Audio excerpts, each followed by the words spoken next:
दोस्तों, जीवन और मृत्यु ये दो शब्द सुनने में छोटे हैं, लेकिन इन्हीं के इर्द गिर्द घूमती है हमारी पूरी चेतना। क्या मृत्यु अंत है? क्या आत्मा अमर है? क्या हमारे भीतर कोई स्थायी तत्व है जिसे हम आत्मा कहते हैं? ऐसे ही प्रश्नों का उत्तर देने के लिए आज हम एक अद्भुत कथा सुनते हैं। दोस्तों, एक बार गौतम बुद्ध श्रावस्ती के जेठ वन महाविहार में साधना हेतु ठहरे हुए थे। तभी वहां पर एक युवा सन्यासी गौतम बुद्ध के पास आया और वह गौतम बुद्ध को अभिनंदन करते हुए एक जगह बैठ गया। और एक बैठे बैठे उस सन्यासी ने गौतम बुद्ध से पूछा, हे तथागत, मनुष्य के जीवन और मृत्यु से संबंधित एक प्रश्न ने मुझे दुविधा में डाल दिया है। मैं आपसे जानना चाहता हूँ कि आत्मा क्या होती है, या आत्मा सच में नहीं होती? अगर आत्मा नहीं होती तो हमारे जीवन का प्रवाह कैसे चलता है? सन्यासी का यह प्रश्न सुनकर गौतम बुद्ध मुस्कुराए और थोड़ा रुककर उन्होंने सन्यासी से पूछा, सन्यासी, क्या तुम कभी जंगल में गए हो? सन्यासी बोला, हाँ तथागत, मैं तपस्या के लिए कई बार जंगल में गया हूँ। गौतम बुद्ध बोले, तो एक सन्यासी, मुझे बताओ जंगल क्या है? सन्यासी बोला, तथागत, जंगल अनेक वृक्षों का एक समूह है जिसमें लाखों वृक्ष पाए जाते हैं। तो गौतम बुद्ध बोले, अगर हम एक एक करके सारे वृक्ष काट दें तो क्या जंगल रहेगा?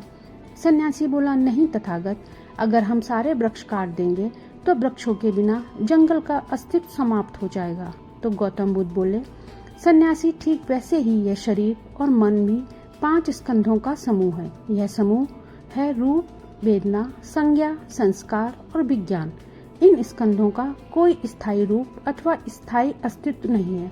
गौतम बुद्ध बोले, जैसे जंगल अपने आप में कोई अलग अस्तित्व नहीं रखता, वैसे ही आत्मा का भी अलग कोई अस्तित्व नहीं है। यह आत्मा मात्र एक ब्रह्म है। गौतम बुद्ध बोले, सन्यासी, मैं अब तुम्हें इन 5 स्कंधों को बताता हूँ, जैसे कि रूप, वेदना, संज्ञा, संस्कार और विज्ञान। ये 5 स्कंधों से जीव का अस्तित्व बनता है, जिसमें रूप हमारा शरीर है, जिसे हम आँखों से देख सकते हैं। वेदना शरीर और मन में उठने वाले अनुभव एवं संवेदनाएं हैं, जो सुखद, दुखद और तटस्थ के रूप में 3 प्रकार की होती हैं। संज्ञा हमारे इंद्रियों द्वारा चीजों को पहचानने की शक्ति अथवा क्षमता है। और संस्कार मन में स्थापित होने वाले अच्छे या बुरे कर्म हैं, जिसमें मनुष्य का स्वभाव बनता है। और विज्ञान यह मन का ही पर्यायवाची शब्द है। तथागत बुद्ध बोले, सन्यासी, तुम्हारा शरीर, हमारी सोच और तुम्हारी भावनाएं सब कुछ क्षणभंगुर है। यह सभी स्कंध एक दूसरे पे निर्भर हैं। इन स्कंदों में आत्मा का कोई अलग अस्तित्व नहीं है। तो गौतम बुद्ध का यह उपदेश सुनकर सन्यासी को बोध हुआ कि आत्मा का विचार केवल इन स्कंदों का मेल है।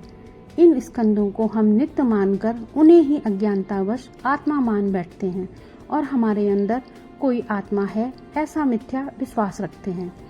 इस सीख से सन्यासी को जीवन को नए दृष्टिकोण से देखने के लिए प्रेरित किया।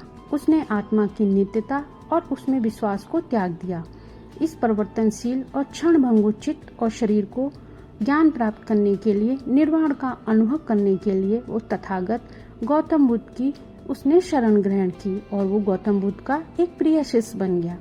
ऐसे ही दोस्तों, एक दूसरे प्रसंग में एक बार गौतम बुद्ध के पास एक वृद्ध ब्राह्मण मिलने के लिए आया। उसने विनम्रता से पूछा, गौतम, अगर आत्मा नहीं है तो मरने के बाद क्या होता है? क्या हम पूरी तरह मिट जाते हैं? तो गौतम बुद्ध बोले, ब्राह्मण, यह दीपक देखो जल रहा है।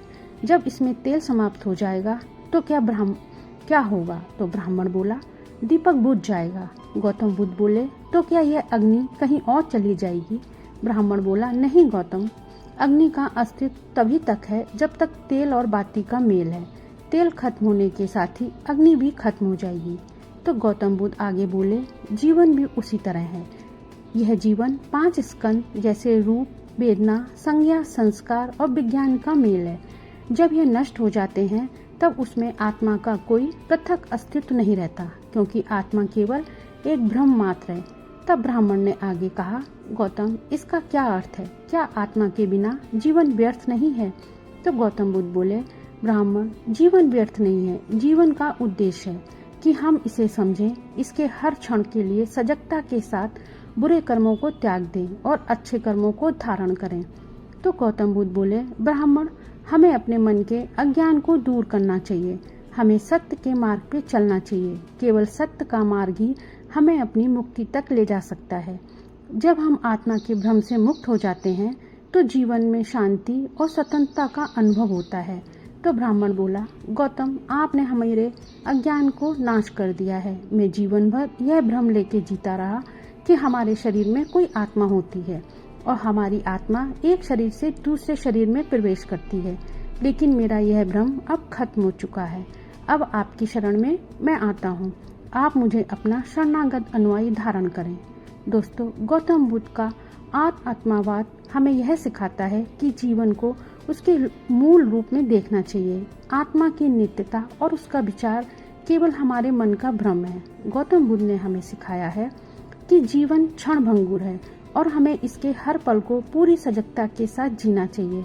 जब हम आत्मा के विचार से मुक्त होते हैं तब हम अहंकार, लोभ और मोह से भी मुक्त हो जाते हैं। यह स्वतंत्रता हमें अपने वास्तविक स्वरूप को पहचानने और आत्मज्ञान की ओर अग्रसर होने में मदद करती है। इसे एक कहानी के द्वारा हम समझते हैं। दोस्तों, एक बार गौतम बुद्ध ने अपने शिष्यों को नदी के किनारे ले जाकर समझाया। कहा, इस नदी को देखो, यह हमेशा प्रवाहमान है। इसका पानी हर क्षण बदलता है, फिर भी हम इसे नदी कहते हैं। क्यों?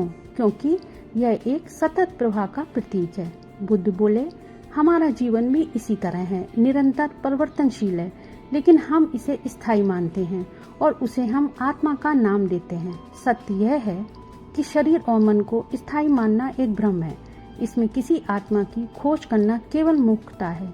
हमें इसे समझना चाहिए कि जीवन के प्रवाह की अन्यता अस्थायी तत्व के रूप में स्वीकार करना चाहिए। गौतम बुद्ध का अनात्मावाद न केवल दार्शनिक दृष्टि से महत्वपूर्ण है, बल्कि यह हमारी सोच और जीवन जीने के तरीकों बदल सकता है। दोस्तों, हमें उनकी कहानियाँ और उपदेश बहुत कुछ सिखाते हैं। दोस्तों, गौतम बुद्ध कहते हैं कि अनात्मावाद केवल एक दर्शन नहीं है, बल्कि जीवन जीने की एक नई दृष्टि है। उन्होंने हमें सिखाया कि जीवन क्षणभंगुर है। आत्मा का विचार एक मिथ्या धारणा है। जब हम इस भ्रम से मुक्त होते हैं तो मोह, लोभ, अहंकार से भी मुक्त हो जाते हैं और यही मुक्ति निर्वाण है।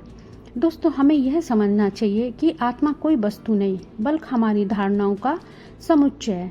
गौतम बुद्ध का मार्ग हमें सचेत जीवन जीने की प्रेरणा देता है। एक ऐसा जीवन जो विवेक, सजगता और दयालुता से भरा है। ना आत्मा की खोज करो, ना मृत्यु से डरो, बस वर्तमान में जियो और सत्य में जियो।